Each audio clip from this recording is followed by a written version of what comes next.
Grocery shopping is already a lot with a toddler. So I really don't have the capacity or time to calculate every single cent of things that we're spending at the grocery store. But we're still saving money, and this is how. Groceries are getting more expensive, and my budget is not growing.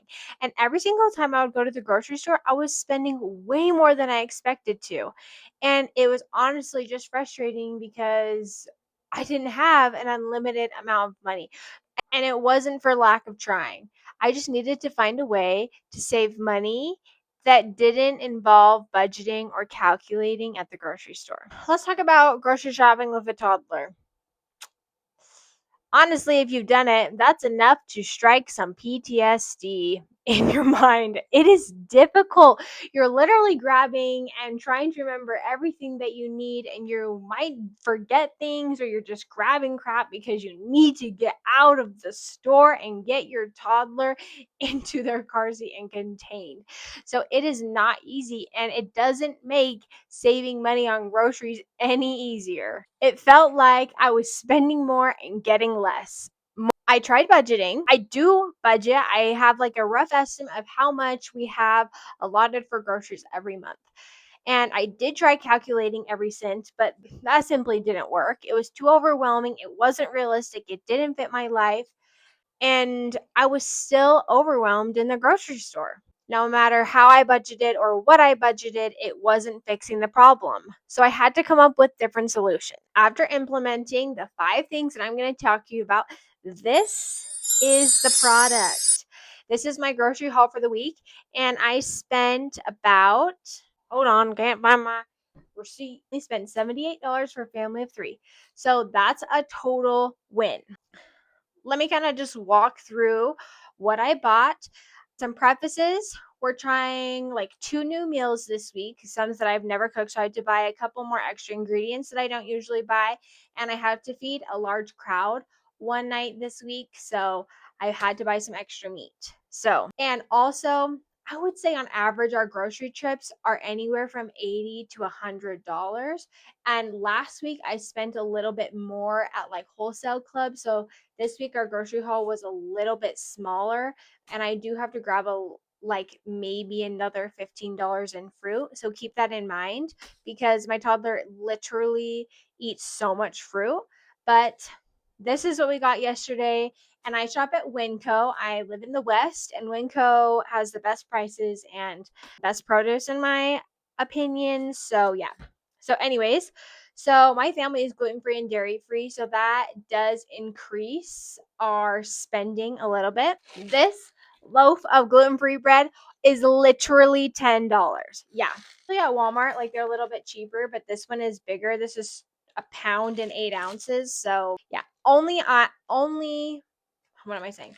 I'm the only one that's gluten free in my family. My husband and my son are not. So this is just for me, but I love bread. So what can you do? I don't love gluten free bread, but this one's my favorite. This is a Canyon Bakehouse. This is in the freezer section. So yeah. And then I bought soy milk instead of dairy milk. My son doesn't even really like cow's milk. He's like, he doesn't really care for soy milk, but he likes it a little bit more. And my husband doesn't drink milk. So yeah. And then a loaf of bread, some pita bread because we're gonna try some sheet pan shawarma, if that's how you say it this week. So got some pita bread for that. Bananas. These bananas are going to double as like a side of fruit for my toddler, but also snacks. I'm going to make banana muffins and then like frozen banana peanut butter treats. So I didn't spend any money on like processed toddler snacks. Occasionally I do because not every week I got time to make things like that for him, but this week I do. So bananas basically covered that because I have all the other ingredients in my pantry. Pineapple, strawberries. I have 4 bell peppers. I chose orange, red, and yellow. They were all the same price, so it didn't really matter. Usually I just buy red because for whatever reason, red's always cheapest, but yes. And then chicken breasts were on sale, so I bought 2 packages of chicken breasts. This one is 4 pounds, $8. So I got 2 of these. I'm going to be making like homemade chicken strips. So one is going to just be for one night for the large crowd. And then the other, I'm not even sure if we'll use it this week because I did buy some last week, but it was on sale. So I wanted to stock up. But we also just eat a lot of chicken. So then a package of Canadian bacon because my toddler just loves it as a snack. He's got to do what he's got to do.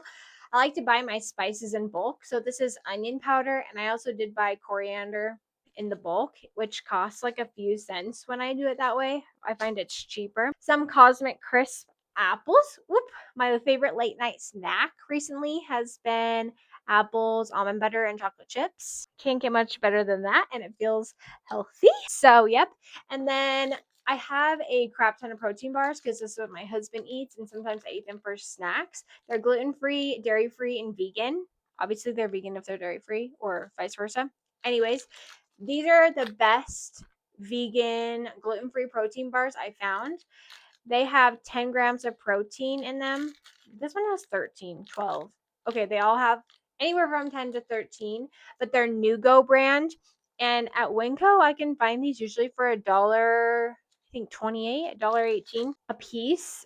I'm going to put my receipt in here so you can see exactly, but I honestly think these are a good price and they're delicious. So I bought a few of those, some lettuce, some parsley, some spinach. And all in all, this is what we needed for our meals this week. And this will last us an entire week and roll over into the next week, except for the produce. Like, we're not going to eat all this chicken. We're not going to drink all the milk. We'll probably have some bread left. But the point is that I also bought some Albanese gummy bears because I was feeling like I needed some sugar and I probably don't need them, but I bought them. So yeah, but that's my grocery haul. And I only spent $78. But luckily, we're poor enough. We have food stamps. So I actually didn't really pay for any of this. Food stamps did. So God bless. But if you don't have food stamps, this is still a super thrifty, I think like it goes a long way grocery haul. So there you have it. I just want to make a note here that everything I bought will be used for snacks, for meals, for late night munchies, whatever. I try to cover all of the bases when I grocery shop, and all of this was on my list. Okay, not all of it. Okay, gummy bears were not on my list, and I did buy it. They were unnecessary, but they were $1. So, what can you do? I did pay for these. Food stamps doesn't cover candy or soda anymore, so these came right out of mama's pocket. But they might have been necessary in the moment. Okay. And something that's changed with this grocery haul before my previous ones where I was spending more money and feeling like not getting like what I really wanted out of it was nothing here is random. I had a purpose and I have a purpose for every ingredient and thing in my grocery haul.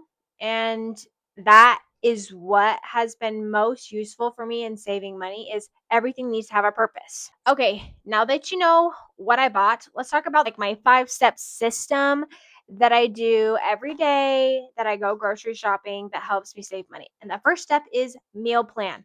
I do plan meals for every day of the week and I plan some snacks that I'm going to make. Like I told you about like my toddler banana snacks or whatever, or like my late night apple healthy snack. I try to plan everything in advance, breakfast, lunches, dinners, and I don't make it complicated. If you want some tips on meal planning, I'll link a meal planning guide down below and a sample meal plan plus grocery list if you're interested in that. But meal planning helps me a lot so everything has a purpose and I don't overspend or underspend in needing to go to the grocery store midweek. The second thing I do, as you can kind of see, I try to focus on whole ingredients slash like fresh produce. Almost everything is fresh. We got the chicken, the vegetables, the fruit. The only thing is like the bread. I didn't make that, but it's like it's an ingredient. I mean, you could just eat bread, but you got to use it to make a sandwich. The pita, the protein bars, gummy bears, and Canadian bacon are really the only thing that aren't like fresh or whole. They're a little bit processed, but all in all, my grocery shopping focuses on whole and fresh foods because that's honestly what's cheapest and goes farthest when you're willing to plan and cook. Step 3, I kind of talked about this with meal planning, but plan your snacks. If you're planning your dinners, that's great. If you plan all 3 meals, that's even better. But planning your snacks, I feel like, is where it really gets me. If you need chocolate for that week, if you need some gummy bears, girl, you better plan for that, because I think that you should buy things that make you happy, that make you healthy. And if you're going to buy it anyways, then you as well plan for it as a snack, so you don't end up overspending on a late night grocery run to some random convenience or small town grocery store. Been there, done that. But that has really helped me planning for my toddler snacks, my husband's snacks when he goes to work, and my snacks or lack thereof through the week. It just kind of changes week to week. So, but that's a huge thing for me, is planning our snacks. Step 4, this is kind of obvious, but shopping sales. Along with shopping sales is shop your own pantry. I will check my freezer, my fridge, and my pantry for ingredients that I need before I put it on my grocery list. That's the first thing we do, because you don't want to buy things you already have. You don't need them. Don't spend money on them. You already spent the money. And as far as shopping sales, it's mostly like, if you need the ingredients, you got to buy it. For example, chicken was on sale. I didn't need all of this week, but I bought it, which will save me money in the long run. Pineapple was on sale. Bananas were a little bit cheaper, so I chose to make toddler snacks out of bananas, and I chose a pineapple over grapes because it was on sale. Yeah, that's pretty much it. Sales pop in and out. Our protein snacks, our protein bars, sometimes these go off sale. I think like the 128 is on sale, but they're on sale like 85% of the time. And if they go off sale, I'll do like a core power protein drink, because usually they're on sale when my protein bars are off sale. So just small things like that. I don't necessarily look at the ads beforehand, or go to specific stores where things are on sale. I just know I need fruit. So I'm just like, okay, what's on sale this week? Then that's what I buy. And if I have flexibility with the color of peppers I need, I buy the ones that are on sale.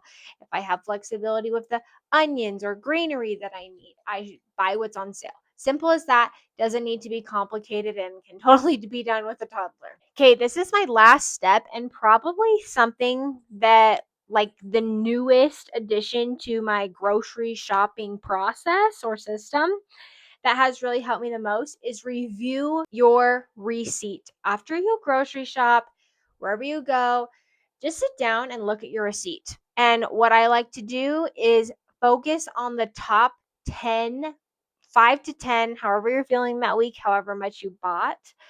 Kind of like, if I bought a lot of things, I'd probably do top 10. If I had a smaller grocery trip, then I'd probably do top 5. Anyways, the top 5 to 10 most expensive items on your grocery receipt, and see if there's things you can do to A, not buy them, C, substitute them with something cheaper. A and C. Okay. Then, or B, I don't know, but I had to throw that in there because I missed that letter of the alphabet. But that's what I like to do. And for me, gluten-free bread, my protein bars, and soy milk, and the protein that we buy is usually most expensive. So I'll try to buy protein, my meats on sale or at wholesale clubs if it's cheaper. I did just stop buying protein bars altogether before we got food stamps, and just started making them homemade because it was cheaper. But we have a little bit extra cash, so I put them back. The grocery budget. Soy milk, there's not really anything I can do about that. It's literally $5 for half a gallon. I could probably look for somewhere to buy it cheaper, but I don't want to make extra grocery trips, so I settle for that. My gluten-free bread, $10 a loaf. Can't do anything about that. Mama's got to eat. So, yeah, basically, you just have to evaluate. See if you can get rid of it. See if it's necessary. Sometimes I'll buy a whole bunch of chocolate and candy, and it's do you really need that? Some weeks you do. Some weeks you got to plan for that because you're going to be stressed and you need your stressed chocolate. Okay. But some weeks you're I probably didn't need that. I could have made a treat at home, whatever it is. So that's one thing that's really helped me, is just evaluating those most expensive things on my grocery receipt and seeing how I can make them cheaper, get rid of them, etc. And that has saved us honestly a lot of money. The whole point of this system is I don't try to control what I'm spending and calculating in the grocery store in the moment. I set that all up before I go, so it's get in, get out, and survive with my toddler. If any of these steps feel overwhelming, start with something simple. Plan just 3 dinners, make your grocery list for those 3 dinners, and I promise you'll save money. And again, I'll put a plug in. I have a grocery list if you are looking for ideas on your grocery list that makes 20 plus meals and kind of accounts for picky eaters, which my toddler can be sometimes. So I'm going to drop that. I'm going to drop a 7-day meal plan that you can use this week if you don't want to bother planning meals. It includes grocery list, literally sides, like everything you need to make dinners and snacks that week. It's in there. So I'm going to drop those 2 products that are free in the description for you if you want to check them out. But I honestly wish you success because the economy sucks and we got to eat. So I hope that these 5 tips help you and make grocery shopping a little bit less stressful, but also save you a little bit of money. Just remember, you don't have to track every dollar and you don't have to stress about budgeting to feed your family well. You just need to set up the system in place before you go to the grocery store, and it will honestly work. If you don't want to rewatch this video and you want to know the steps in a little bit more detail, I did write them down in a blog post, so you can check that out. And again, if you want a meal plan, you don't want to do it yourself, you want a grocery list, I'll link those in the description as well. But if you want more tips like this, you want to walk with me through motherhood, through toddlerhood, see how it's going for me, what I'm learning, and maybe just some simple tips to make your life a little bit easier and less overwhelming around meals, please subscribe, set on your post notifications, and let's do this thing together. And thanks for watching. Hope to see you next time.